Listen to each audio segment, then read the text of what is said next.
जीवन बंधन की बात करी है, वहीं पे मोक्ष और मुक्ति की भी बात करी है। वो यही कह रहे हैं, समझा रहे हैं कि जिस तरह हम अपने कपड़े प्रतिदिन बदलते हैं, उसी तरह हम एक योनि से दूसरी योनि के बंधन में हमारे शरीर भी उसी तरह बदलते जाते हैं। सात संगत जी, प्यार से कहना धन निरंकार जी। और आप सबके भी वही भाव है जो पहले की सत्संग में सब संतों के भाव जो आप इधर से स्टेज से श्रवण कर रहे थे अभी तक, कि चाहे वो गीत रूप में थे, चाहे वो स्पीच रूप में थे, चाहे छोटे बच्चे के मुंह से निकली बात थी या किसी बुजुर्ग के, कोई बहन के, कोई भाई के,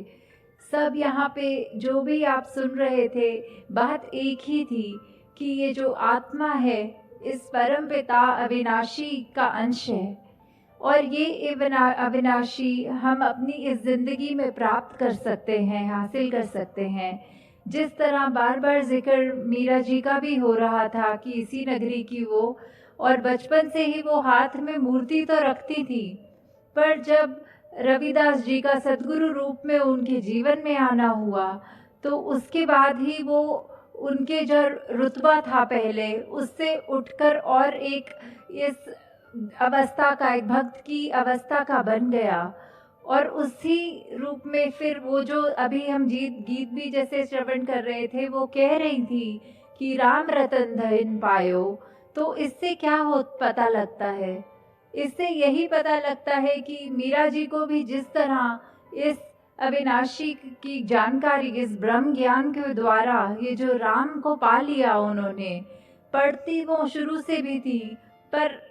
जो उनको ये समझ में आया तो उन्होंने कहा कि मैंने राम को पा लिया है। इसका मतलब यही है कि इस ब्रह्म ज्ञान द्वारा इस ईश्वर को पाया जा सकता है।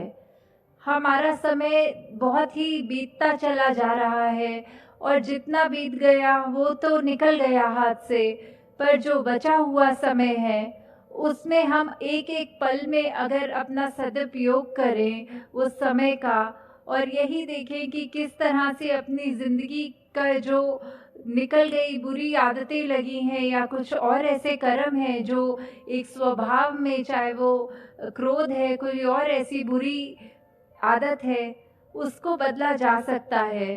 वो अभी अपने आने वाले समय में अगर हम हर पल निरंकार से जुड़ें, यही जानते हुए कि अंग संग यही परमात्मा है जो हर पल हमें देख रहा है, तो हम ऐसी कोई, जैसे जिस तरह हम अगर किसी धार्मिक जगह जाते हैं, अपने आप हमारी जो बॉडी लैंग्वेज होती है, हमारे मुंह से निकलने वाले वचन सब इतने अच्छे हो जाते हैं, और जैसे ही हम इस संसार में विचरण करते हैं, अपने काम काज पे जाते हैं, तो हमारे मुंह से भी वो अच्छे मीठे वचन की बजाय वो रूखे सूखे बोल, गालियां, ऐसा शब्द निकलता है जो किसी हालत में भी ठीक नहीं होते शब्द।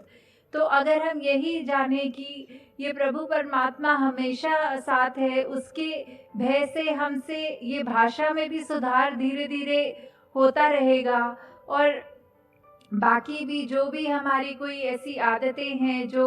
लोभ, अभिमान, काम, क्रोध, कुछ भी, वो भी सब धीरे धीरे छूट जाता है। हमारे पास अपनी ज़िंदगी में बहुत ही चॉइसेस होती हैं कि हम क्या करना चाहते हैं। जिस तरह अगर हम चाहें तो अगर टीवी देखें तो टीवी पे क्या हम न्यूज़ देखना चाह रहे हैं, या हम कोई गाना सुनना चाह रहे हैं, या इत्यादि सीरियल देखें। उसी तरह रेडियो में भी बहुत ही स्टेशन होते हैं, कोई भी लगा लें। इस तरह हम, कोई पसंद अपनी चॉइस में चावल करता है, भोजन में कोई रोटी करता है। तो चॉइसेस तो हमारे पास हर कदम पे हैं जीवन के, पर जो हमारी ये विवेक है, ये बुद्धि है, ये चेतनता है, वो हमको अगर तो एक ब्रह्म ज्ञान की जानकारी रखे, तो फिर हमारे वो डिसीजन भी बिल्कुल पॉजिटिव होते हैं। जिस तरह हम सोचते हैं कि हम इस अपनी चेतनता, इस बुद्धि से काम लें और इसको एक परोपकार की नज़र से ही अपनी ज़िंदगी को आगे चलाएं, उस छायादार वृक्ष के समान जो खुद तो धूप में खड़ा होता है, पर उसके नीचे जो भी आए उसको सिर्फ छाया ही देता है। उसी तरह जिस तरह एक सैंडलवुड जो होता है उसका एक खुशबूदायक इतनी खुशबू होती है उस पेड़ में, उस पे अगर सांप भी लिपटे हों और उसको डस भी लें तो भी वो चंदन की लकड़ी ने तो बस खुशबू ही देनी है। हम इसी तरह अपने जीवन में और जो भी गुण ला सके वो कदम कदम पे ये सत्संग रूप में इकट्ठे मिल बैठ के वो गुरु चर्चा इस तरह निरंकार की चर्चा करें। और धीरे धीरे जब तक, जैसे कबीर जी का भी उदाहरण बहुत बार आप सबने सुना होगा कि उनके पास जब एक जिज्ञासु आया तो बोला कि सत्संग में भी प्रतिदिन हम क्यों जाएं, ऐसा तो कोई नई बात नहीं होती, जो बचपन से सीखते आते हैं वही होता है सत्संग में। तो कबीर जी बस उसके सामने एक कील पे हथौड़ा मार देते थे। वो उस अगले दिन फिर आके सवाल पूछता था तो उत्तर ना देने की बजाय फिर से हथौड़ा कील पे लगा देते थे। कुछ ही दिनों बाद जब उसको समझ में आ गई बात कि इसका मतलब जिस तरह एक कील दीवार पे पक्की करने के लिए बार बार उस पे हथौड़ा मारना ज़रूरी है, उसी तरह हम अपने जीवन में अपने संस्कार अच्छे करें, अपनी आदतें अच्छे करें कि जिस तरह हमारे ढल जाए वो व्यवहार में, उसके लिए सत्संग भी ज़्यादा से ज़्यादा करें तो ही वो चीज़ें उस तरह सबकॉन्शियस माइंड से बैठते हुए अपनी आदत में हो जाती हैं। जैसे एक और उदाहरण इस पे हो सकता है कि एक अगर क्रिकेटर देखते हैं, जो क्रिकेट खेलते हैं सब जानते ही होंगे कि तरह तरह की बॉल्स फेस करनी पड़ती हैं एक बैट्समैन को। तो उसमें भी अलग तरीका जो होता है कि अगर तो ऐसा नहीं है कि किसी अगर कोई क्रिकेट खेल रहा है उसको बोलो कि तुम्हें खेलनी तो आती है गेम, तो तुम हर दिन प्रैक्टिस क्यों करते हो? तो वो यही आगे से उत्तर देगा कि खेलनी मुझे आती है गेम, पर जब तक अगर मैं रोज ये अभ्यास ना करूं तो ऐसा हो सकता है कि जिस तरह एक बोलते हैं रिएक्शन, कि वो गेंद अगर तेज आ रही है तो मुझे अपने बल्ले को किस तरह घुमा के मारना है, या फिर धीरे आ रही है तो किस तरह वो गेंद को रोकना है। तो ये चीज़ अभ्यास से ही आएगी ताकि जिस समय ज़रूरत हो उसी समय ऐसी गेंद का सामना करके ज़्यादा रन बन पाएँ। उसी तरह एक और उदाहरण कि अगर एक बोरी है, उसको अगर हम जहाँ पे भी छेद करेंगे जो उस बोरी में भरा होगा वही गिरेगा। चीनी होगी तो चीनी गिरेगी, और कोई उसमें ऐसे गंदगी या कोई कड़वी चीज़ होगी तो वो गिरेगी। वैसे ही हमें अपने अगर बोलचाल में, व्यवहार में हमेशा ऐसी चीज़ रखनी है कि हमारे को कभी भी ऐसी सिचुएशन आ जाती है, एक स्थिति आ जाती है जीवन में कि एकदम से तब सोचने का समय नहीं होता। हम अंदर से जैसे होते हैं वैसे का वैसा ही बाहर प्रकट हो जाता है। तो हम अपने आप को अंदर से ही कर्म रूप में इतने अच्छे रखें कि कोई भी स्थिति हो वहाँ हम एकदम से जिस तरह हर एक को पसंद आए वैसा ही व्यवहार हो, वो हमारे लिए भी अच्छा है, औरों के लिए भी हम अच्छे बोल बोल कर उनको भी कंफर्ट दे सकते हैं। और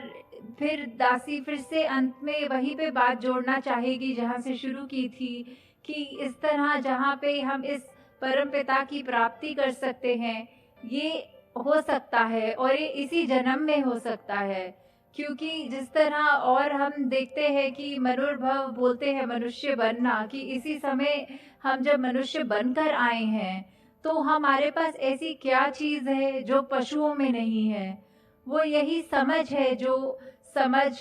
जिस समझ हमको जो कहते हैं कि एक दृष्टि, आंखें होने के बावजूद हमें ज्ञान की दृष्टि का समझ हो सकती है, जो हमको जीवन मुक्त कर सकती है कि हम जीते जी मुक्त हो जाएं। कि ऐसा नहीं है कि सिर्फ वृद्ध अवस्था में ये करें कि अब जीवन खत्म हो रहा है तो अब करें, ध्यान लगाएं। ऐसा नहीं है, किसी भी अब अपनी जीवन काल को हर पल सुनहरा करने के लिए ये ज्ञान अगर हमारे पास हो तो हम जीवन मुक्त हो जाते हैं। ना कि हमारा सिर्फ ये जिंदगी संवरती है, पर जिंदगी के बाद जिसको मौत का समय बोलते हैं, कि परलोक सुखी भी होता है और आगे भी सुहेला है। तो लोग सुखी परलोक सुहेला।